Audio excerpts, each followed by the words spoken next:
Good evening. I'm Steve Berg of the Kansas City Public Library, and on behalf of our Director John Herron and Carrie Coogan, our Deputy Director for Public Affairs and Community Engagement, I'd like to welcome you and thank you for joining us tonight. I'll say this up front. I wish all of my, quote, scholarly pursuits in college and since were as compelling and interesting as the one we're going to discuss tonight. When I was a kid pouring through Mad magazine, and yes, I was one of them, I thought I was reading a funny, smart alecky comic book / magazine that sometimes delightfully tested the bounds of decency, and that my parents and certainly the good sisters in my Catholic grade school wouldn't appreciate.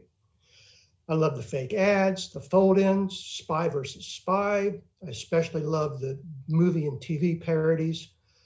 But as it turned out, there was a lot more going on in the magazine and in my brain receptors. And I was probably being influenced in ways I didn't realize and couldn't understand.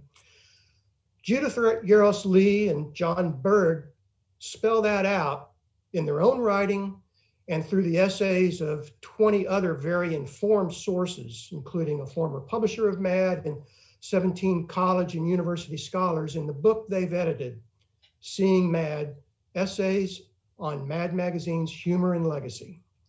It was released in November by University of Missouri Press, and we'll tell you later on how you can buy it. It examines Mad and the minds behind it from the start as a comic book in 1952 through last year, 2020, after Mad's publisher, DC Entertainment, had scaled it back following years of declining circulation. Judith, John, and their colleagues also assess what is a profound legacy for Mad, its impact on social, political, and cultural life in the United States through satire, through parody, through wicked humor. As one of its longtime editors, Nick Meglin, said, we would hold up a funhouse mirror to society.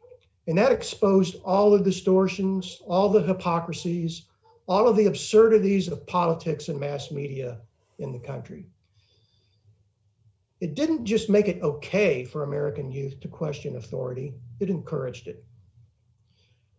Judith Yaross Lee is a distinguished professor emerita of communication studies, rhetoric, and public culture at Ohio University in Athens, recognized as an authority on American literary humor from Mark Twain to the present. She's the author of 3 books, including one on Twain and another on Garrison Keillor.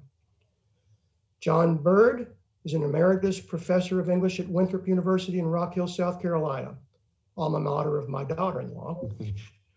He's the author of 2 books on Mark Twain and is a past president of the Mark Twain Circle of America, which is the principal scholarly organization dedicated to the study of Samuel Clemens. Both Judith and John are past presidents of the American Humor Studies Association, which I think would be my choice if I were picking a serious scholarly organization to join. Judith, John, thank you so much for being with us tonight. Thank you. Great to be here. It's great to be here to talk about Mad. I think Mad would make a nice parody of all these Zoom meetings. It would be. It would. It would. Dave Berg looks at Zoom. Oh. Well, you hear a lot of what I just mentioned. Oh yeah, I remember reading Mad up in my room in the 3rd or 4th or 5th grade. And to start off, I was wondering if you all can recall your introductions to Mad. And not only that, but did you have to read it on the sly, or were your parents good with it? Oh, John has a good story. Well, you should go first, Judith. I like your story. I don't really remember when I started reading Mad, but I certainly remember being enthusiastic about it. And I have 2 sisters, but the one who's closest to me in age, she and I would often lead a caravan of kids to either the milk store or a drugstore with our little quarters to see if we could go and find a copy. I remember doing that at least from the 4th grade to about 7th grade, and being quite an avid reader. But I didn't have to hide it from my parents, but I found it very illuminating. although in terms of dinner table conversations and politics. John's parents were not so open-minded about it, apparently. Well, yeah, I was in my cousin's basement, and there was a copy. He had a copy of Mad magazine, and I started reading it. And there was a thing in there. It's like great moments in history, and it said, "Am I showing up here? I feel like I'm." You're Am here. I?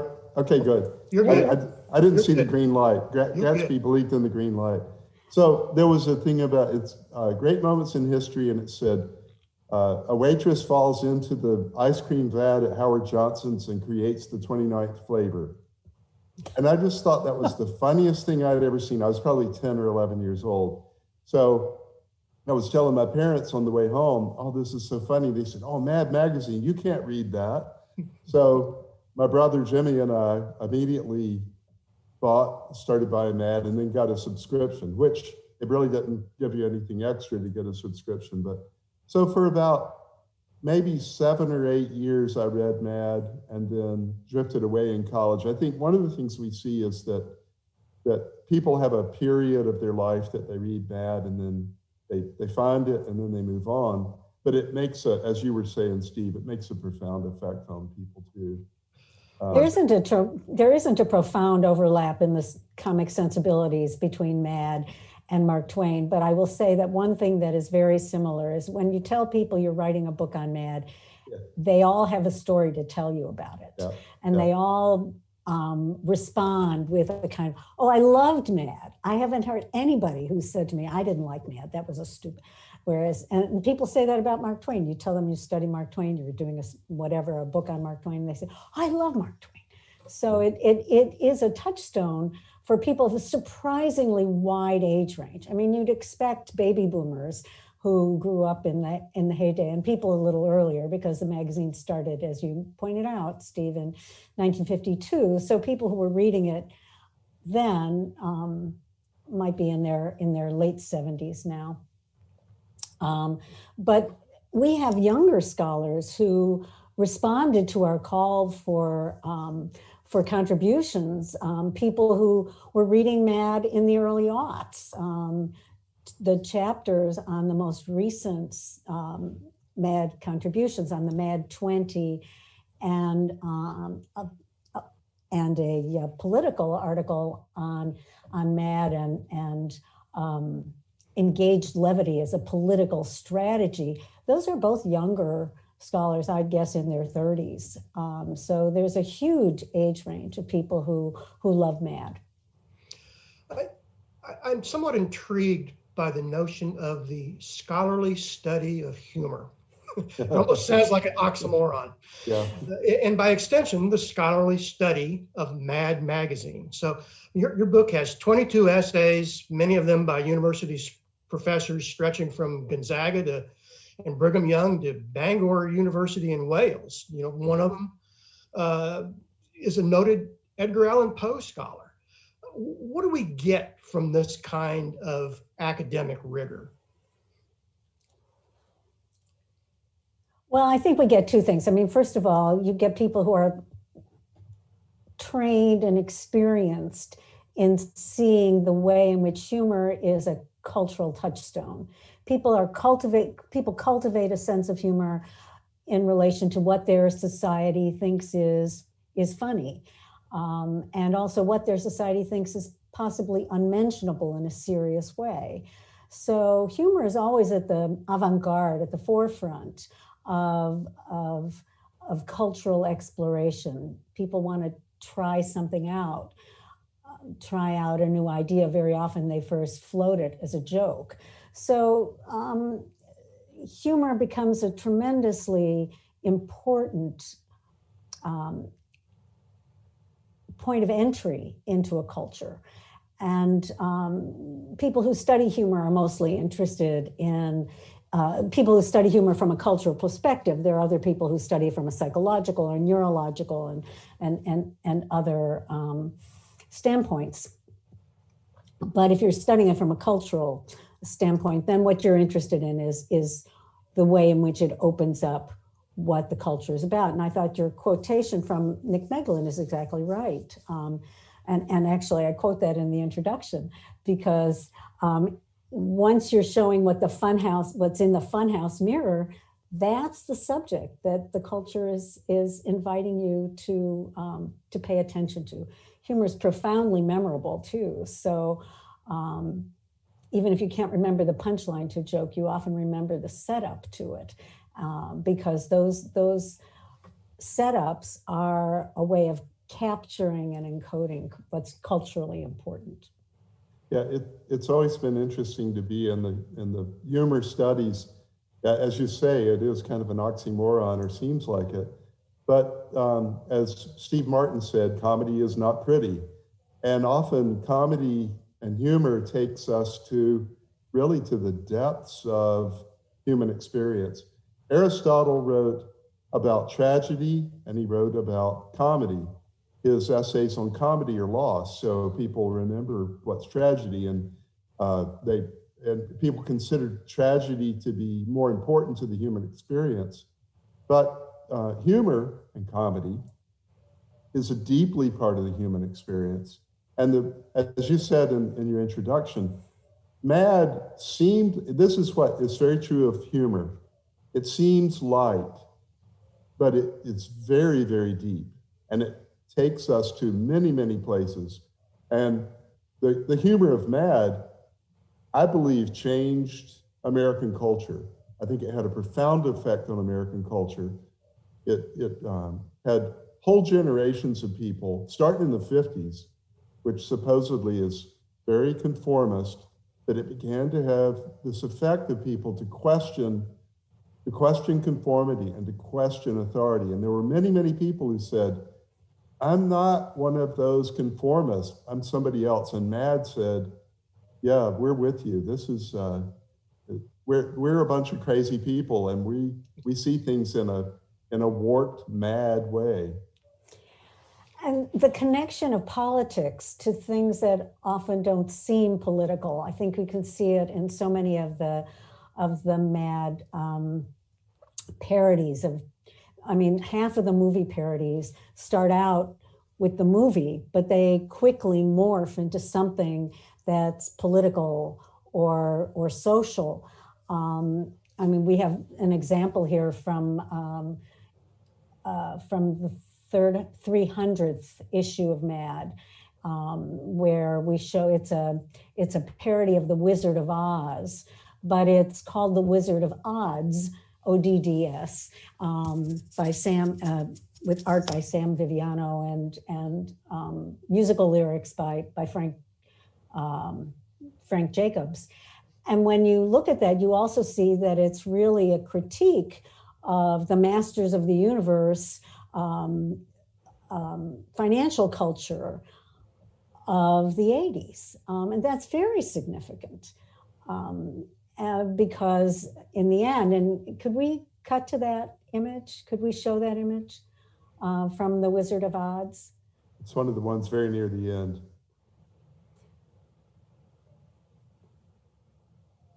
And it has a famous. It has a famous person. It has several famous people in it. A person much in the news in the last few weeks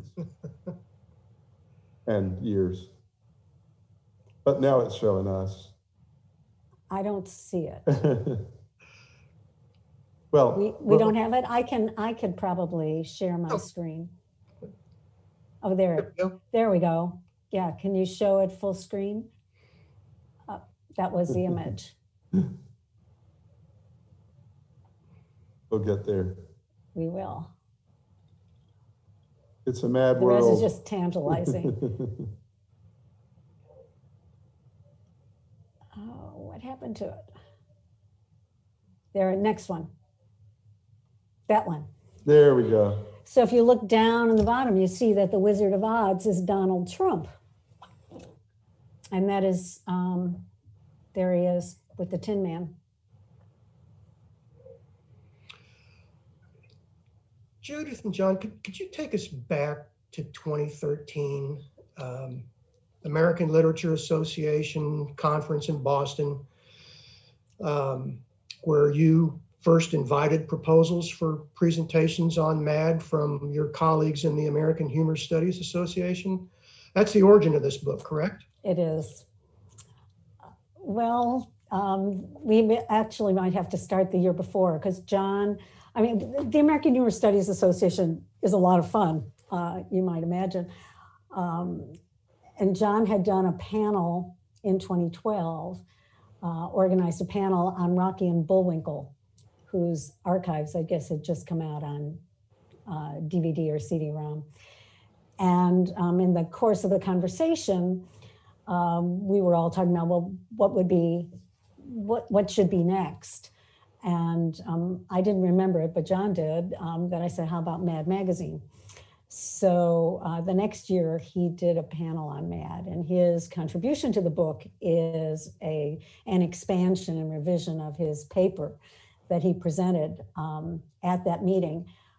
His paper was so funny. His presentation was so wonderful. He passed out the lyrics to Hello Deli, which I'm going to try to persuade him to sing for you now. And we were all laughing so hard that the people in the conference room next door kept opening the door and asking us to please pipe down. And see, that's how I imagine the American Humor Studies Association. Well, you're not wrong. You're not wrong. I mean, we do very serious stuff, but the examples are always funny. Yeah. So at the end of this presentation, John circulated the lyrics to Hello Deli, which was the theme song for his presentation, and invited us all to sing it. And at that point, the people in the next room were really very unhappy because there were 20 of us, and it was pretty funny. John, will you sing Hello Deli? Yeah, I think if we go back a couple of slides, we get to, it's like Hello maybe Deli. the second or third. But yeah, there There it he is. is, the And there's part of it delicatessen anyway. cantata. So the story about this is when I was like 13 or I guess 13, 14 years old, this came out. And it was like, if you were going to be in the neighborhood gang, you had to know the words to, we called it Hello Deli, but it's the delicatessen cantata by the great Frank Jacobs, the poet laureate of MAD. And if you can imagine 10, 12, 13, 14-year-old guys who usually are playing baseball or football with no pads or war, but we had to all go around and sing. Everybody had to know the words to Hello Deli. So I had this whole group of academics and put the words up, and not only this, but a bunch of words, and everybody's singing along boisterously. So much that people were knocking on the door, as you just said, and stomping us out. But it's a great song. Hello, Deli. This is Joe Deli. Would you please send up a nice corned beef on rye, a box of Ritz Deli, and some Schlitz Deli, some chopped liver and a sliver of your apple pie. It's so, Frank Jacobs was great on these double rhymes, on feminine rhymes, where chopped liver and a sliver of your apple pie. And these are like Southern white boys. Protestant white boys, what do we know about delis and chopped liver? But it struck such a bone with us. And one of the points that I make in the essay, this essay, Sing Along with MAD, is that these songs bonded people.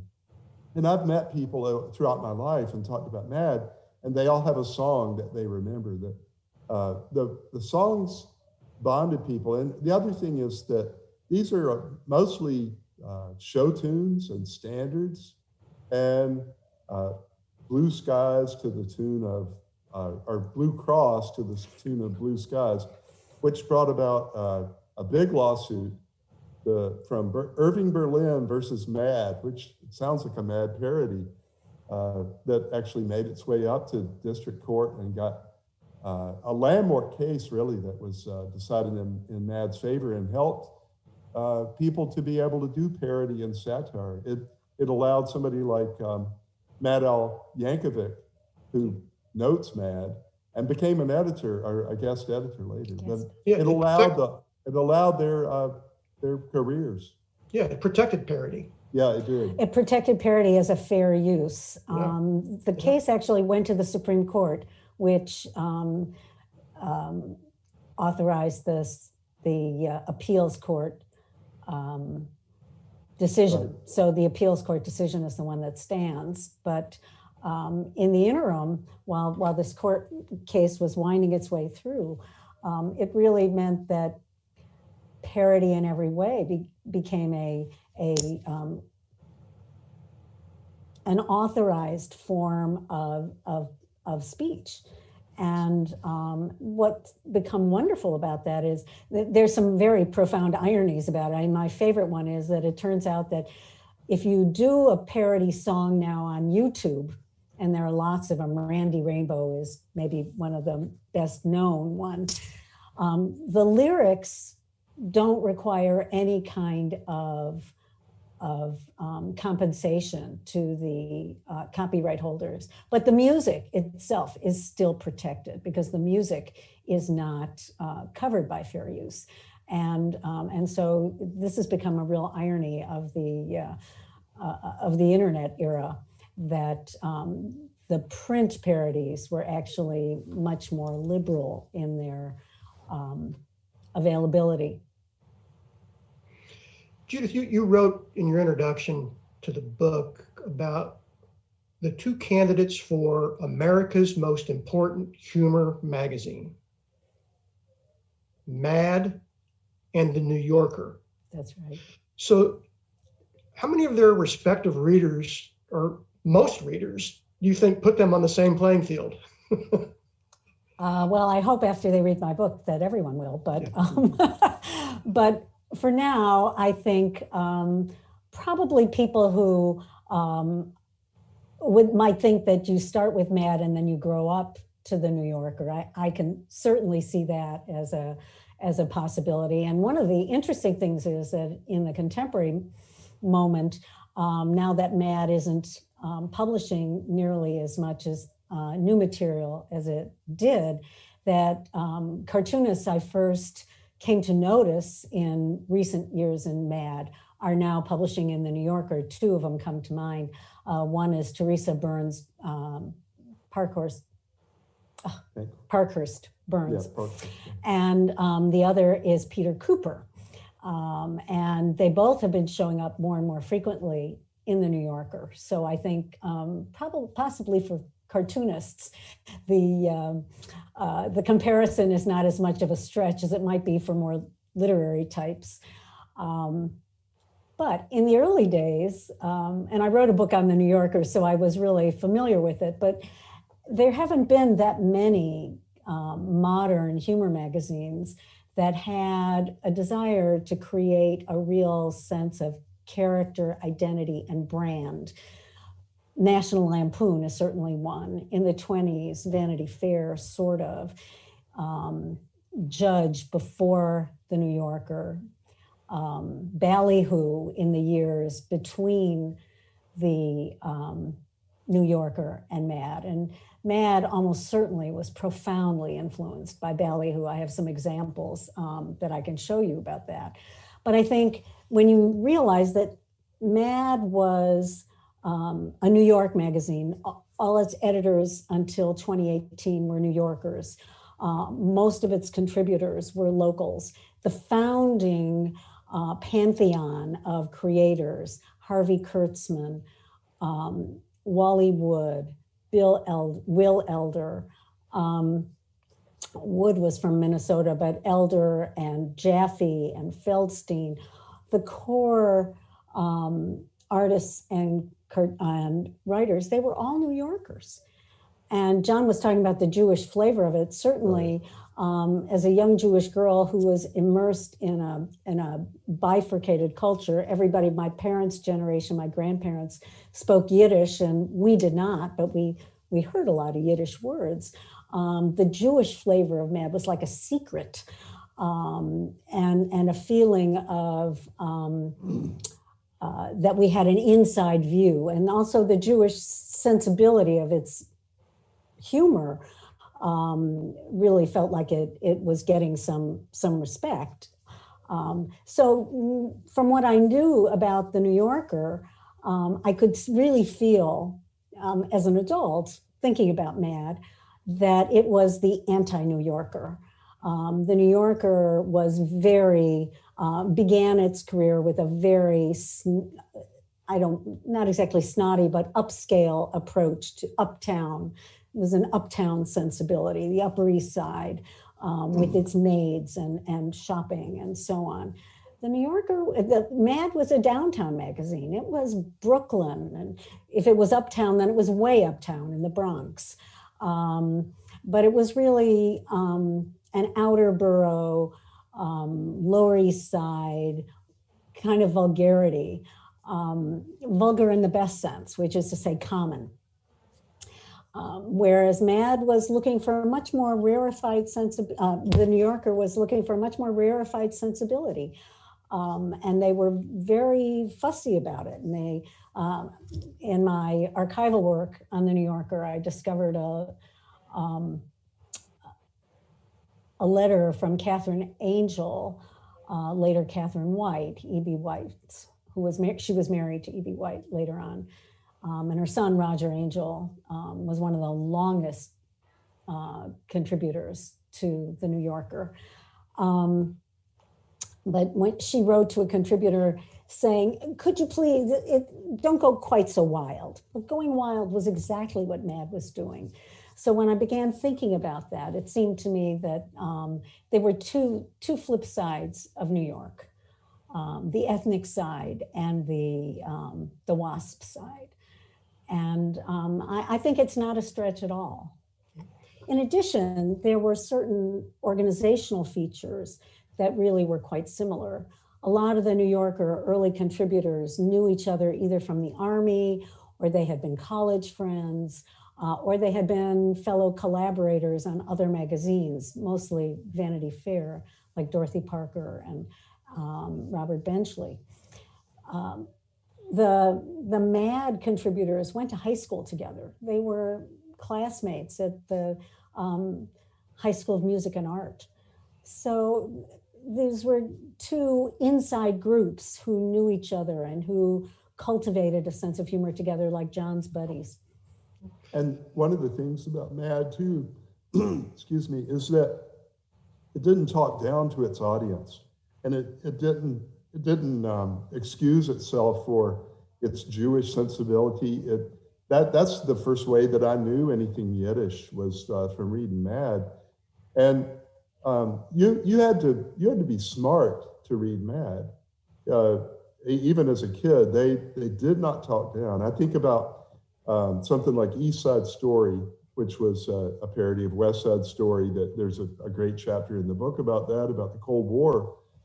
And if you're 12 or 13 or 14 years old reading that, it commanded a lot of cultural knowledge and historical knowledge, despite just the craziness that was made. I want to show, we could show a couple of examples of that. There's one that's a black and white TV show from What's My Shine? Yeah, What's My Shine? Could we look at that slide? And it's upside down, right? It was printed, the whole issue was printed upside down and backwards. I turned them right side up for purposes of this presentation, but can we find that slide of What's My Shine? It's black and white. And while we're searching for that, this is probably a good time to invite people, who tuned into the audience. We'd like to get some questions for Judith and John to answer from you guys, and you can enter those into the YouTube chat there on your screen, and we'll get to those questions later on in the presentation. And make sure that they're snappy answers to stupid questions. So, one of my favorite. We'll try to give stupid answers to snappy questions. Yeah. So here we go. So there we yes, go. it was printed upside down and backwards. I don't suppose you can put it back the way it should be. No. That's too bad. This is the corruption that happens when we download from Mac to PC. But this is a good example because it's a parody of a TV program, What's My Line, which was a very popular 1950s TV program. And it also includes parodies of like the Maxwell House coffee advertisements. But in there, it is also a parody of a satire, excuse me, on the Army McCarthy hearings and on the, and there are a couple of really brilliant slides in there. It was drawn by Jack Davis. One that shows McCarthy sitting on Roy Cohn's lap, so that you get the impression that McCarthy is the Charlie McCarthy dummy, the ventriloquist dummy, and Roy Cohn is whispering in his ear. So they're tremendously complex satires, which could be appreciated on many levels. If all you knew today was TV, you would still get it. But I was really shocked when I started doing some of the research for the background of that. And I saw that Harvey Kurtzman had apparently taken material that was in the New York Times and that had been shown on TV and incorporated it into the satire. So it really reached out to a local audience in terms of Maxwell House Coffee, which any New Yorkers or former New Yorkers watching this will remember that there was that billboard from Hoboken that you could see, and you could smell coffee in Manhattan up until the 80s. So there was a very New York flavor to it. At the same time, it was, of course, a national story, a national political story. And the media parodies were all national, but there was always that complex combination of the national, the political, the local, and the commercial. Speaking of I'm sorry, go ahead, John. I was going to say that the richness of the art in Mad, it wasn't just a thing that you read through and then you pass by it. There was so much richness that you could study each page and study all the parts. The chicken fat, which is an idea from Will Elder, is that if you could put up the starchy picture is a really good example of that. And by chicken fat, you mean all those little characters around the corners. There we go. And it's all the little, they're in the background. You can see written on the walls. There's, or look at the books that Betty and Veronica have, and the writing that's on the wall. It was just, you could study it endlessly, like the Talmud, I guess. And well, that is what Art Spiegelman said, right? That he studied Mad the way some kids were studying Talmud. Yeah. And of course, the whole idea of chicken fat, that is also a Yiddish joke. It's schmaltz. It's a Yiddish joke because the schmaltz, of course, is the little golden droplets on top of your chicken soup. It is the Jewish equivalent of the icing on the cake. It's the schmaltz on top of your soup. The most flavorful part. And so he meant it as kind of all the extras that were put into the images. And I just love the disapproved Mad reading on this slide because this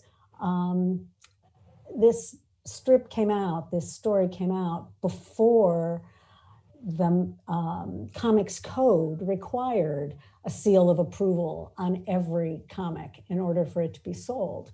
And the Comics Code was tremendously important in the history of Mad because it accounted for the shift from Mad as a comic book to Mad as a magazine. But in this particular moment, before the Comics Code had been invented, it was also a parody of the tested and approved Good Housekeeping seal of approval.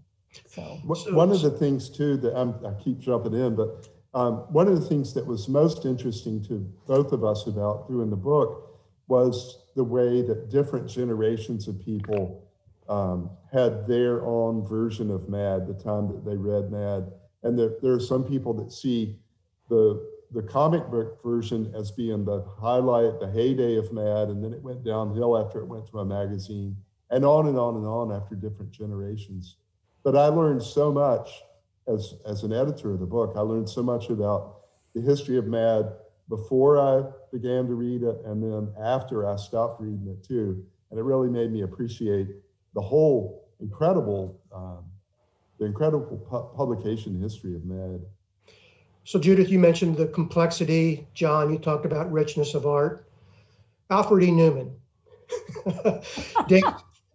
debuted on the cover in 1956, but the image goes back to the 1890s, maybe further. There's kind of a curious history there. Can you very briefly walk us through it? We have a really one of my favorite parts of the book. It's only 3 or 4 pages long, but by Alan Rankin is an historical graphic view of Alfred E. Newman through the ages and all the different images that show up through popular culture. It's almost like he's some kind of avatar that we had to have, and it goes even, there's a connection to Huck Finn, the way that he makes that. It's very, very interesting. Yeah, that's what we're looking at on the left there, are we not? Yeah. Yes. Yeah, that's a page. That's one of the 4 pages of his graphic narrative history of Alfred. And we thought it was just a wonderful, when he offered it to us as a suggestion, we were just thrilled. I mean, when you do an edited collection, there's a certain serendipity to it and a certain opportunism to it, because you can only include what people offered to write. And while we did go in search of a few things, the chapter on TV, the chapters on TV and movie parodies and on Spy versus Spy, a lot of the unusual chapters are really there because people offered them, they suggested them. And this is one of them. And Mad is often claimed as the source of the contemporary graphic novel and graphic narrative, especially because Art Spiegelman was so open about having been influenced by Mad. And it's also often claimed as the origin of alternative comics, because people like R. Crumb and Linda Berry have claimed the importance of Mad. And I guess you could attribute Mad, The Simpsons to Mad, because Mad Groening was a real fan. But that's an overstatement and an oversimplification, because EC Comics, which was Mad's original publisher, was publishing historical comics, Bible comics, educational comics.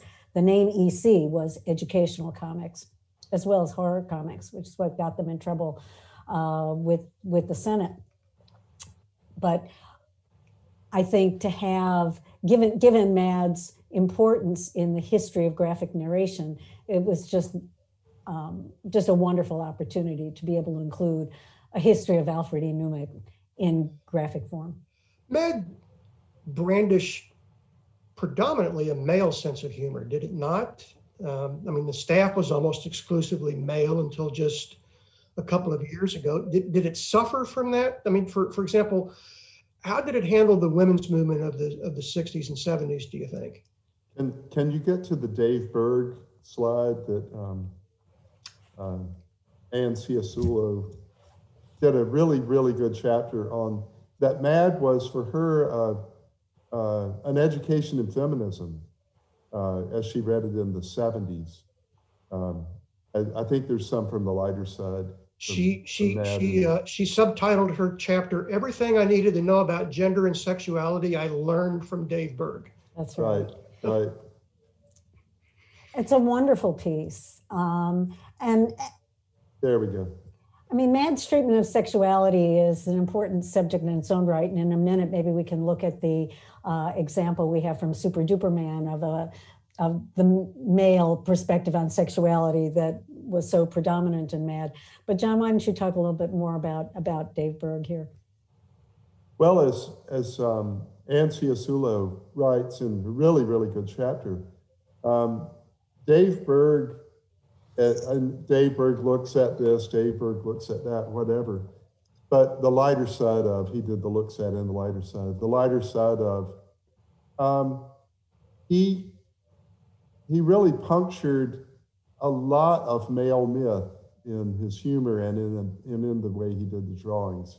And I think he also, well, he's spoken, it's like everything in Mad. He's indiscriminate in the way that he's, that the subjects of his satire. But it really is, well, Judith, you take. Well, Anne noticed that he was very hard on the double standard. He was hard on men. He recognized that the double standard was in fact unfair. And so you can see in the oversight of a reaction, right? She's bitchy, but the problem is the man. There are lots and lots of examples where he comes down on the side of the woman, and not just in terms of fair play between husbands and wives or men and women, but even in the example that just disappeared here, the woman who told her mother, well, this guy isn't very interesting because there's no sex. Mm-hmm. So there was a sense of equality and sexuality too. This slide from Super Duper Man is the introduction to the story, the splash page that introduces the narrative. And it already begins by undercutting the sense of truth, justice, and the American way as some kind of a positive hero image. But the other image we have but you can see the voluptuous woman. This is Wally Wood's signature.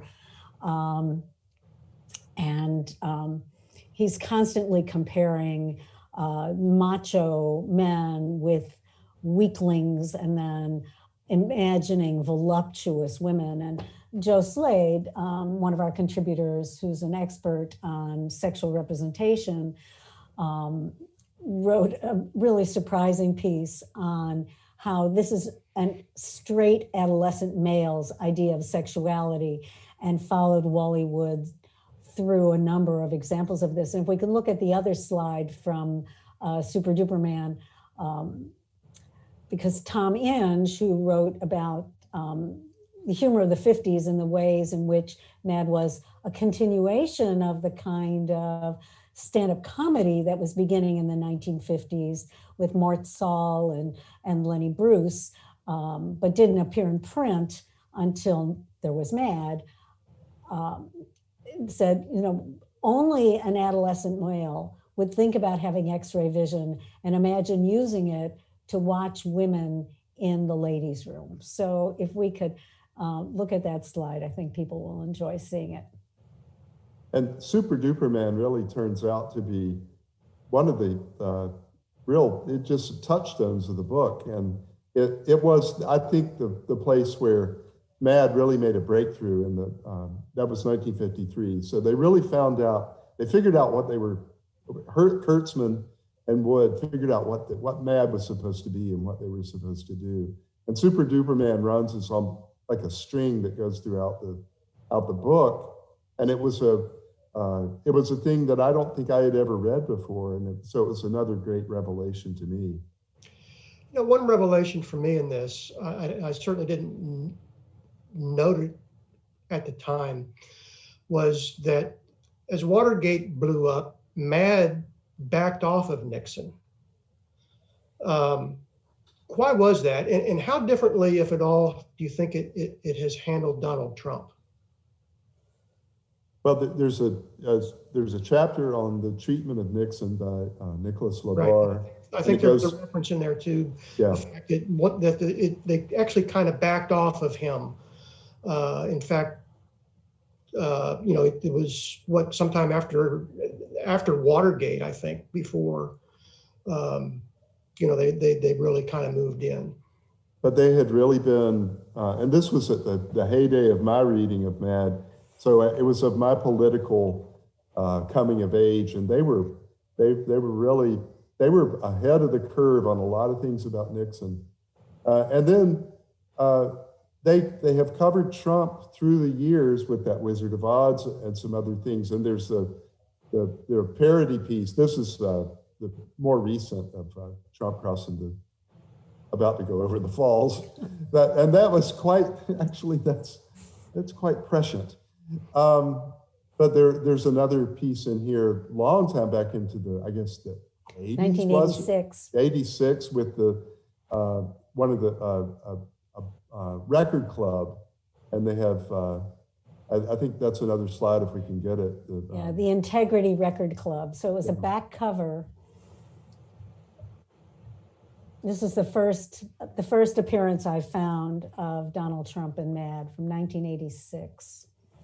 That would be when he was just first coming on into recognition. Yeah, and it's the Integrity Record Club, and so it's filled with oxymoronic examples of record titles. It's like 8-track cassettes, and of course it's a silly parody of the record club model. Here we go. So I tried to, you get 8 records for a penny when you buy 13 more at club prices. So it's like getting 21 albums for the price of 57, which, is a very typical Mad reversal of how these things go. But anyway, if you look carefully, this is chicken fat many years later. Donald Trump, Eve of Construction, Jesse Helms, The White Album, and Menudo's Greatest Zits. Again, just tickles the former teenager in me. Chicago 17 Phillies nothing. We've touched here as we've gone along on a number of the top contributors, and I want to ask you, who's your Mount Rushmore of Mad artists, writers, editors? It's a tough question, I know. It's meant to be. And why in each case? I mean, I would guess, that Al Jaffe, or at least for me, Al Jaffe would probably be in there. Dave Berg, would probably be in there. Jaffe did the fold-ins. Berg, we've talked about doing the lighter side of. But if you were choosing from the entire usual gang of idiots and the people who ran them, who's your Mount Rushmore? Well, Frank Jacobs is up there for me, and that comes with my real interest in the song parodies and the poetry parodies. But Don Martin was always my favorite of the artists. And sadly, as the book turns out, we really don't have very much focus on Don Martin. Another would be Mort Drucker. His caricatures they're genius. They're just, they're unbelievable. I'm really talking about the writers and the artists, I guess. And Drucker just died last April. Yeah. Yeah. And Al Jaffe just retired at 99. Yeah. He turns 100 in March. Yes. So I have to say, I think, of course, Harvey Kurtzman was the genius behind Mad. And so he has to be up there somewhere. He's the George Washington of Mad. Created on Mount Rushmore. But I think Al Feldstein presided over the most mature implementation of the Mad strategy. And there were several dimensions to that strategy. I mean, not only the whole idea of parodying everything, every genre. And actually Feldstein experimented with other genres early in the Mad history. So even while Kurtzman was there, he was sick one spring. He had hepatitis, and Feldstein came in as a relief editor. And I'm pretty sure that he was the one responsible for the Casey at the Bat, which was one of that parody of the melodrama of Mudville, I like to think of it as.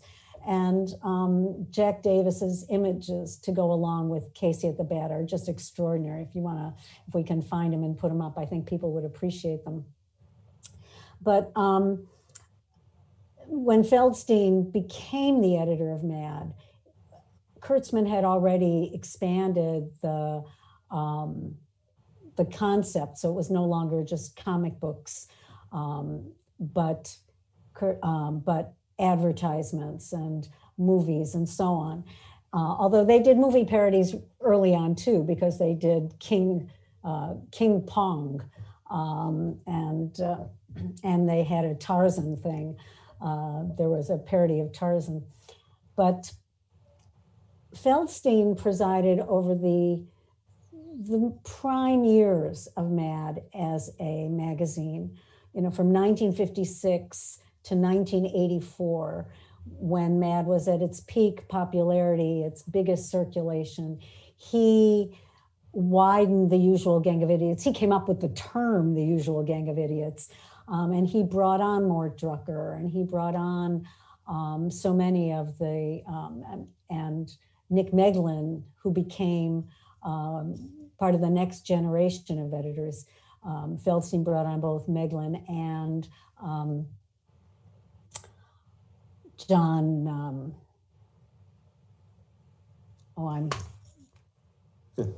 Ficarra. Yeah. And he brought them on. So I think Feldstein has to be up there because he commissioned Alfred E. Newman as the mascot for Mad. So a lot of what you think of is all the defining features of Mad, apart from the conception of it, all those regular departments, those were all Feldstein's creation. By the way, an aside on Al Jaffe, I loved, he turns 100 in March. So 10 years ago, he does an interview with Mother Jones, and his quote, "Serious people my age are dead," which I thought was great. So Mad circulation peaks at, I think, close to 2.5 million in 1974. By 1983, it's dropped below 1 million.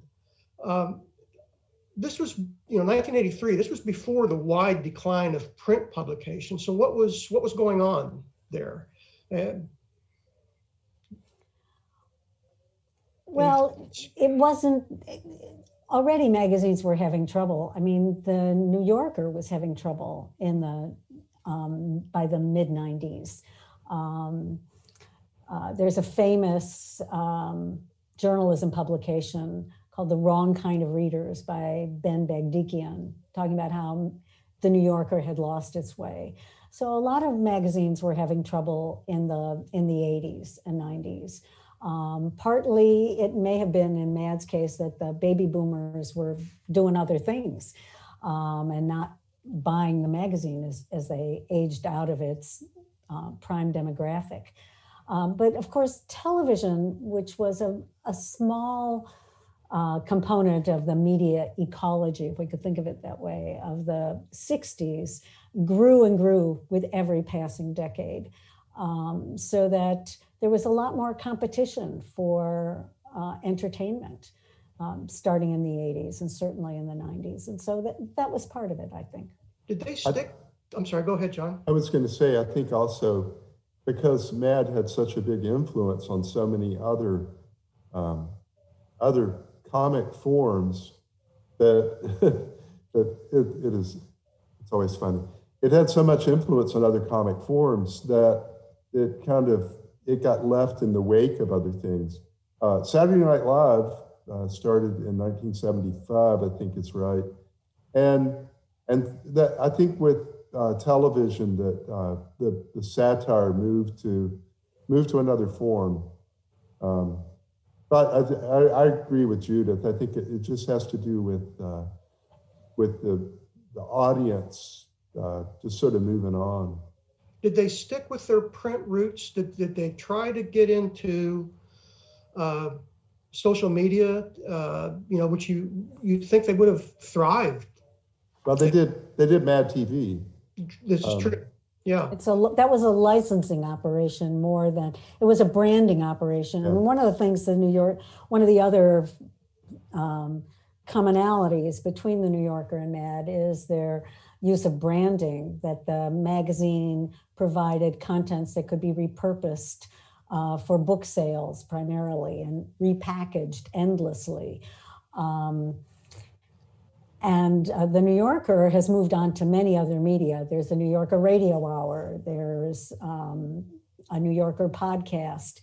But Mad didn't do that. And although the branding has been very important, it's mostly branding for purposes of print.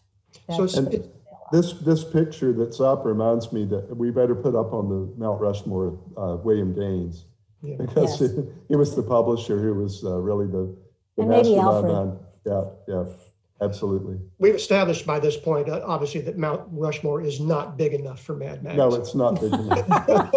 but if Mort Drucker could draw it, that would be the. That's right. So Mad's significantly scaled back now. I mean, in what form or forms does it exist today? How is it available now? Where is it available? Comic book stores. It's only available in comic book stores. And by subscription. Yeah, and it's mainly a lot of reprints and very little new material.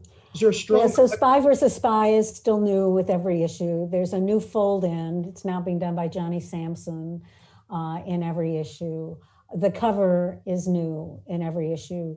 Sometimes they're colorizing older contents that were in black and white. But they don't even really have now an executive editor.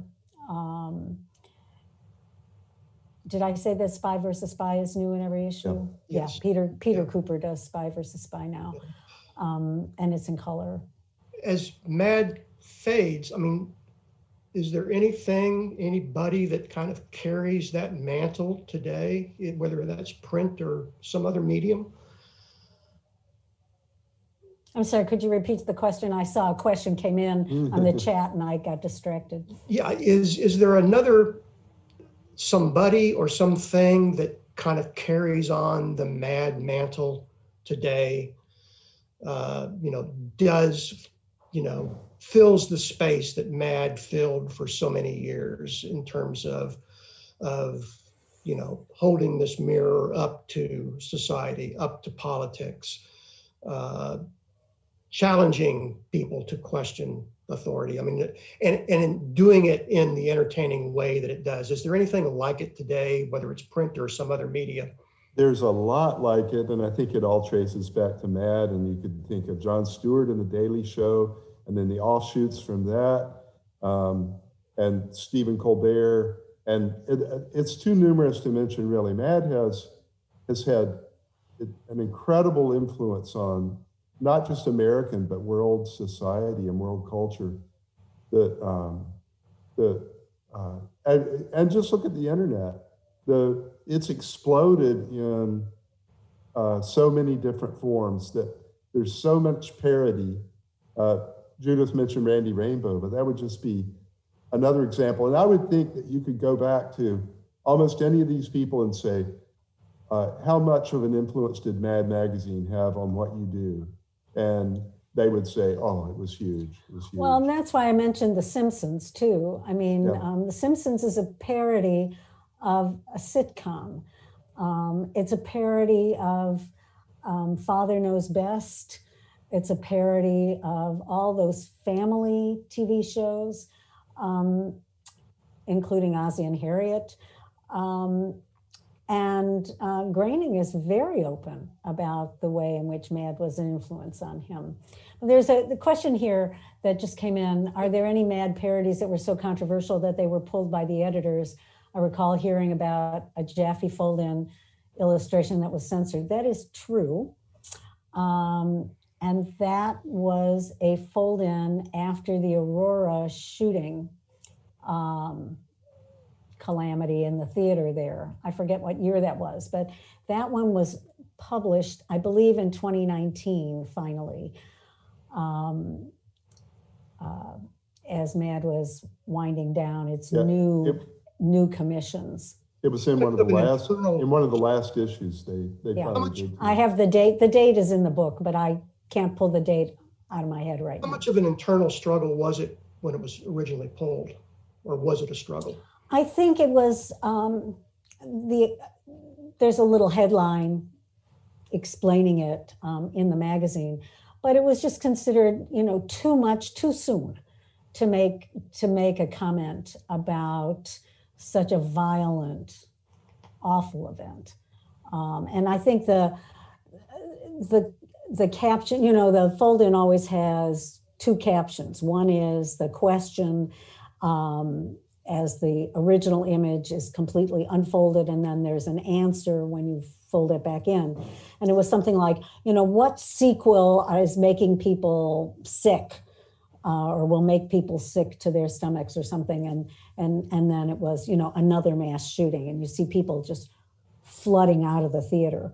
And I guess it was, too much too soon. But after Parkland, I think it was part of the edginess that Mad was going for under the new editor, under Bill Morrison, who was the last editor. And there was a lot of that edginess, especially about mass shootings. If we could look at the Ghastly Gun Tinies, which is a parody of the Edward Gorey Gashly Crumb Tinies, which is itself a parody of ABC books and has a gothic tone to it that's rather like the New England primer, right? In Adam's Fall, We Sinned All. I mean, how to teach people how to read with the grimmest kinds of ideas, right? You're going to hell.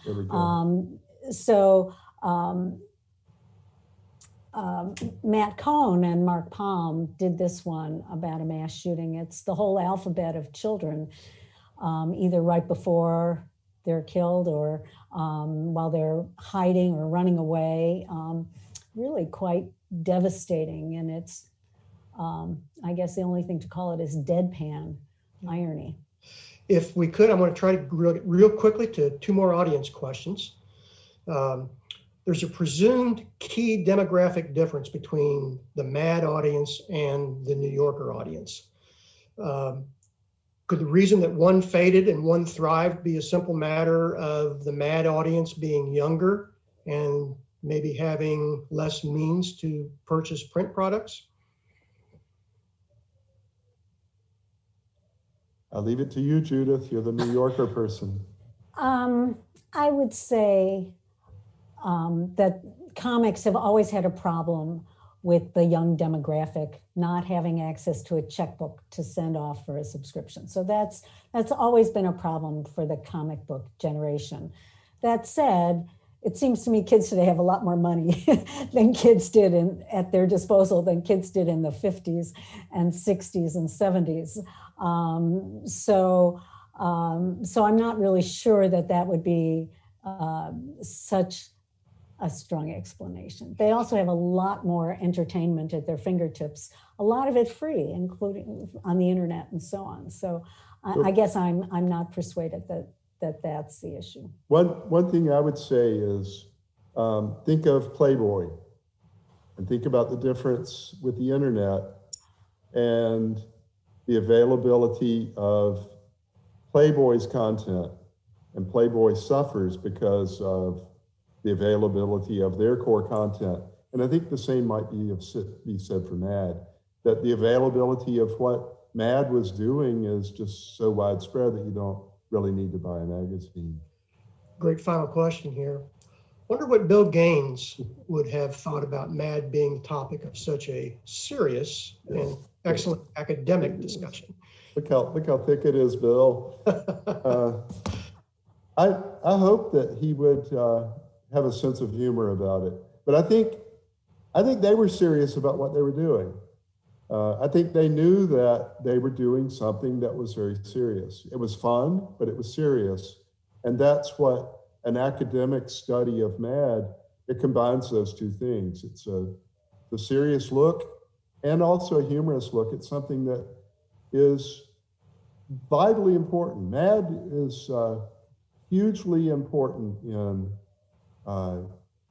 throughout its history and in its cultural significance, in what it's meant to people, and the influence that it's had on millions and millions of people. I have to, I can only speak, as Thoreau said, I can only speak from my own experience. Mad changed the way I saw the world. It changed the way I thought about politics. It changed the way I thought about authority. It changed the way I thought about humor. It made me suspicious, but it also made me see the humor in all sorts of things in life. And I'm not alone. I know that that's the case. That Mad changed the world.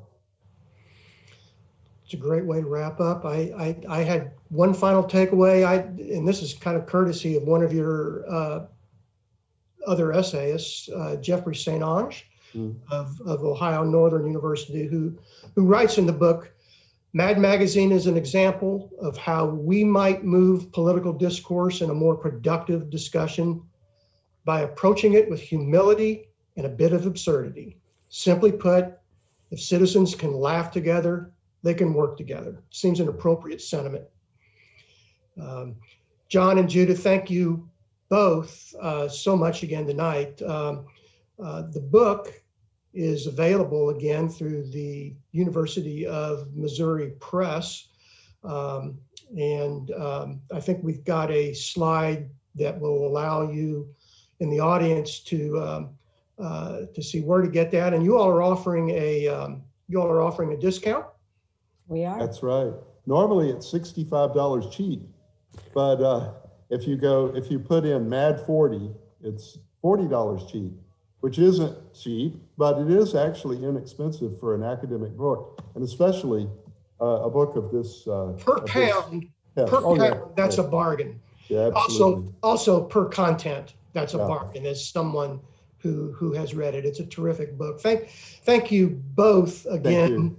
Thank so you. much this evening, and thank all of you tonight who've joined us. This has been a blast. Good evening. Mashugana.